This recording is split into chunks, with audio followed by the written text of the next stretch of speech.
Good evening, this is Kuro. Got a tier 10 game in my tier 8 Kagero, going over the matchmaking. Yeah, hi number 2. He's here with me. Going over the matchmaking. Hold on, bounce that back real quickly. Going over the matchmaking. Looking at one Radar Cleveland, Z23 and a Kagero, rounding out the threats against us. Come here, buddy. Oh, come here, buddy. You want to do this with me? Okay. Keep the screeching to a minimum, alright? So, Kagero, the ghost. Well, that's how a lot of people play her. That's not how I play her. This commentary is basically about a playstyle for the Japanese destroyers that you don't see too often, and that is spend some time in the fitting room looking at, the statistics for all the destroyers. And one common theme that you'll start to notice is the Japanese destroyers have very high horsepower to ton ratios. What this means is Japanese destroyers, by and large, will accelerate and decelerate faster than their counterparts.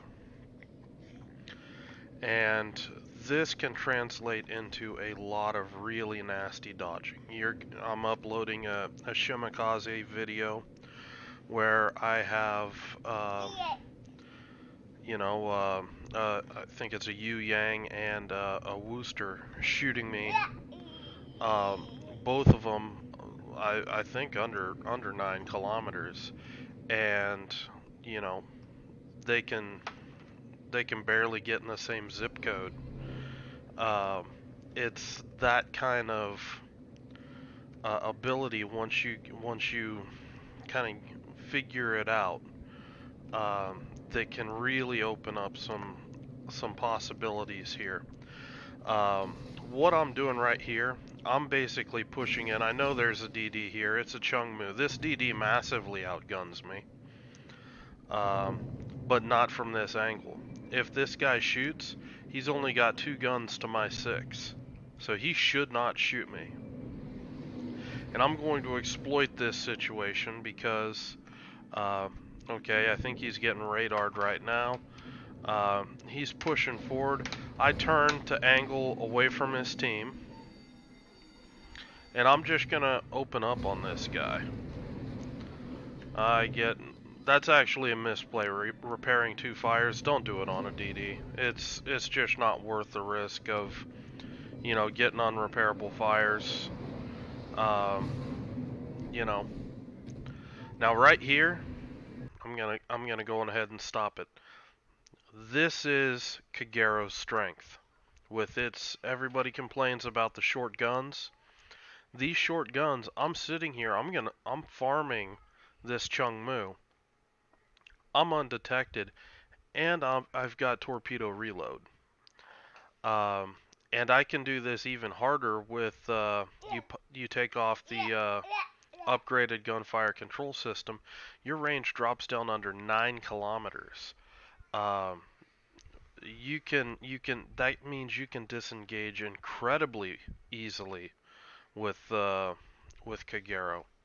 So it's something to think about. It opens up some different playing opportunities.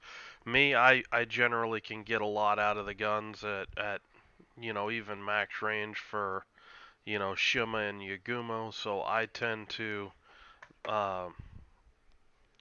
still run the upgraded gunfire control on them. There you go, buddy.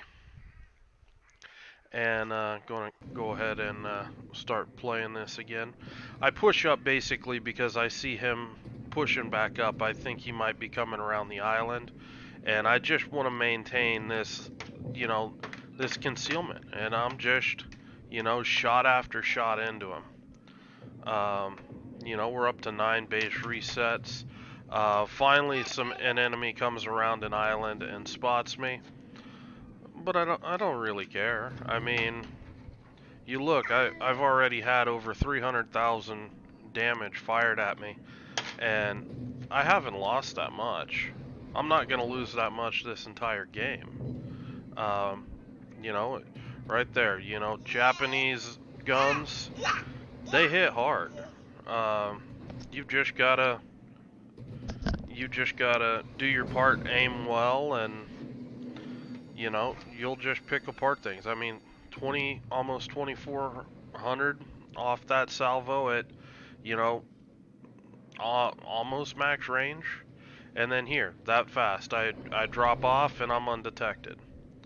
Um, this is that, you know, harassing, you know, play style that you can play with Kagero that I don't see anybody else really do this. And I think that it can open up a lot of doors to people that people don't really expect.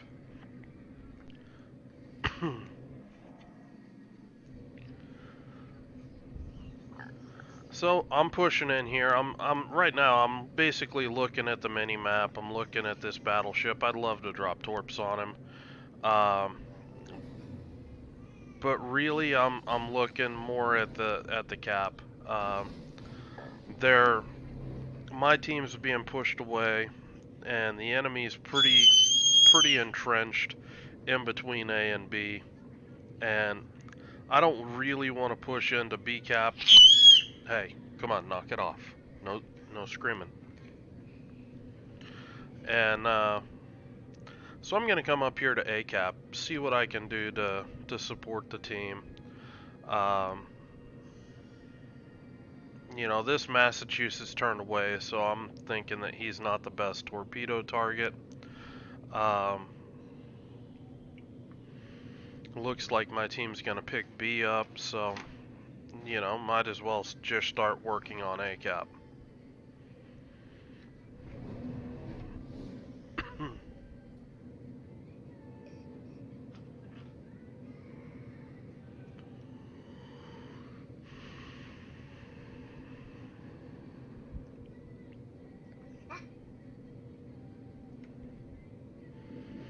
With the islands, just not going to get any good torp opportunities up here like I was kind of hoping. Kind of hoping to run into the Z-23. But, you know, that's kind of an is what it is. What I'm doing around these islands, I'm trying to, you know, position myself so if I do detect this Z-23, that only that Z-23 can really shoot at me. Everybody else is gonna have a hard time due to all the islands and stuff around me. So that's why, you know, I kind of took like this meandering route. I'm just kind of sniffing around for these destroyers, trying to find them. Land a torp on, I think that's the Massachusetts. Unfortunately, no flooding.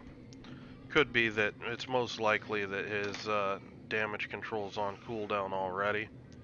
Number 1 woke up from her nap. She's gonna have to wait a few. So basically popping my speed boost. I'm anticipating a destroyer between me and this Bismarck.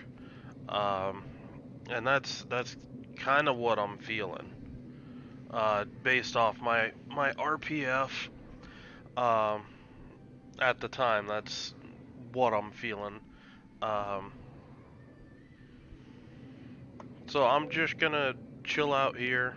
I don't really want to get into a shootout with a Bismarck this close, but my torps are almost up, so you know, might as well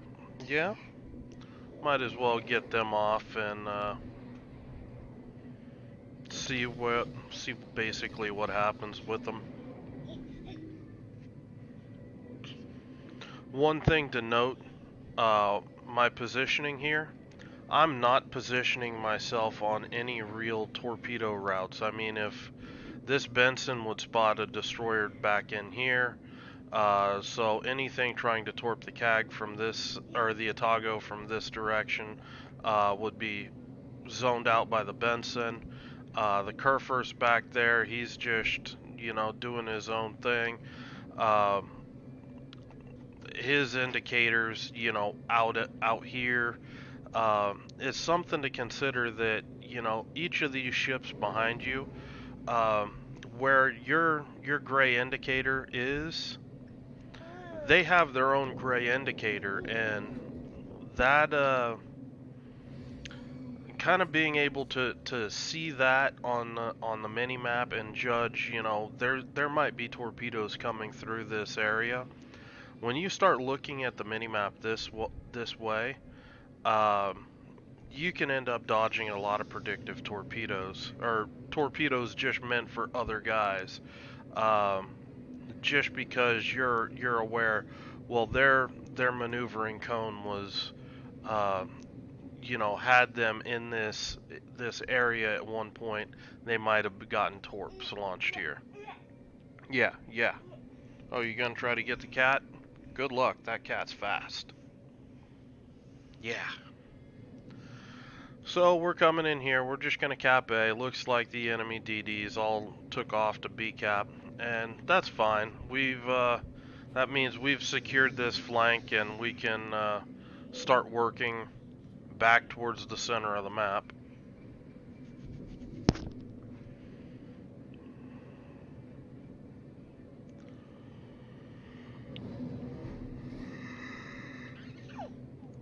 Yeah.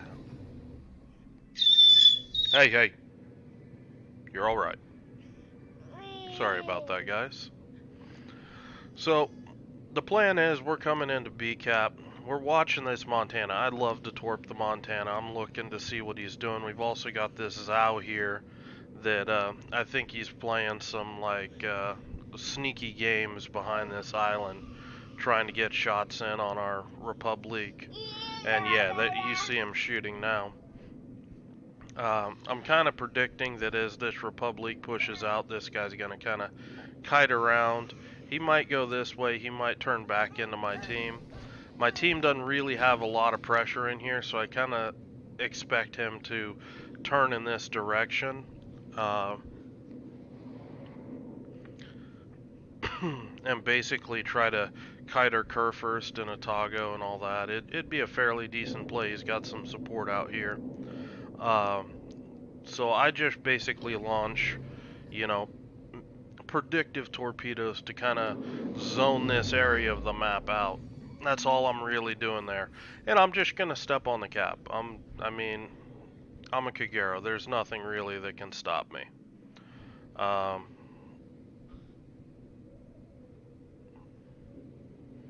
Got my speed boost up in 30 seconds. Still got torps available. The torp reload, I basically am expecting combat. That's the only reason why I reloaded the torps with the torpedo reload. I just wanted to have an extra set immediately handy if I, you know, ran into the Chungmu or the Z-23 and they're just up in my face. Being able just to have the option of YOLO torping them is a good idea.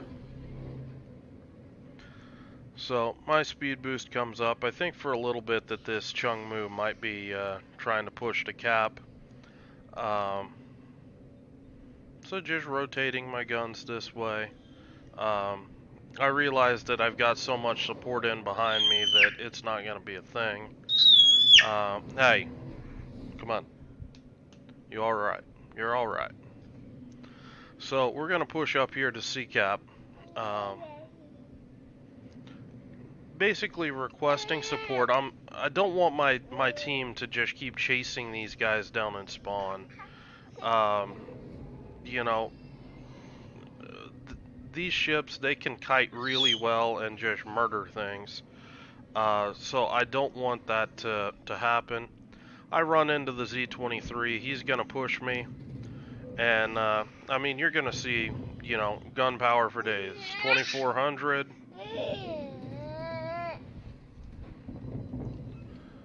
That was roughly another 2400. And dead Z23. And I barely got scratched. Um, you know, teammate tried to torp me. Already angled for the torpedoes that I expect to come. And that's game. Um, I run this ship with a propulsion module to enhance the acceleration. Um, I've run almost all the Japanese DDs with propulsion. The only ones that I really don't are um, Kitakaze and Haragumo. Everything else, I believe, has propulsion mod. So game ends. Nice little cinematic uh, picture of the Fallen. So not a lot of damage this game, but just wanted to kind of show you how the some of the unique gunboating opportunities with Kagero. 2K base XP, it's all right. Being bottom tier, like third on the team, yada yada. Um, and just taking a look at the destroyer damage. That's really, you know, nobody really could touch me during this entire thing. So, um, this is something to consider when you're playing the Japanese destroyers. Um, really try to work out the dodging rather than just like steady gun DPM. Be evasive, be hard to hit, and it basically works out that by reducing the enemy's effective DPM against you, you're able to exceed their DPM and actually win. Yeah, and win some trades that way. So this is this is Kuro in number 2, wishing you a good night, and I'm gonna go grab number 1. So you guys have a good one. I'll talk to you later.